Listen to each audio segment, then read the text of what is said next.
Hey, so during this quarantine, are you and your spouse remembering to connect? We're going to talk about 3 ways that you can still connect during this quarantine that's going to help you after this quarantine.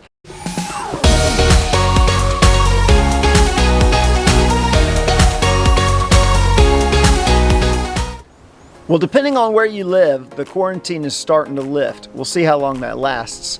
But for the past several months, we've been quarantined and cooped up with the people that we love the most. But that doesn't always mean that we've connected the best. What if there was a way that we can connect that not only connects us during the quarantine, but also lets us have a better marriage far after it's over? We think we've identified 3 ways.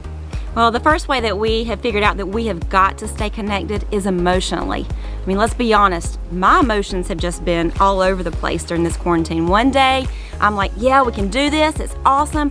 And the next day, I'm in my PJs all day and I'm like, what is going on? So I think we figured out we have to check in with each other every day to make sure we're okay. So maybe for you, you develop a system where you have a, I'm okay, I'm not okay today, because it might be day by day. But if you can connect with each other daily emotionally and say, what do you need from me today? How can I help on those days that we're not okay? It's gonna make us a lot healthier. So emotional is the first way we connect. You know, the second way we have to connect is physically. So our home has become work, it's become a schoolhouse, it's become home, it's become everything. And it can be so easy to just pass by each other, just getting things done, moving to the next thing, and everything kind of gets thrown in one bowl and there's no separation of anything. And what goes out the window is our physical connection. We have to make sure to continue to do that. And that's not just meaning sexually. That's meaning like long, good hugs. That means holding hands. Maybe when you're binge watching something, cuddle up close. When was the last time you just kissed your spouse for like 2 minutes and it didn't lead to something? We should probably try that later. You have to connect physically. Don't forget about that. Well, and the third way that we really have to stay connected is spiritually.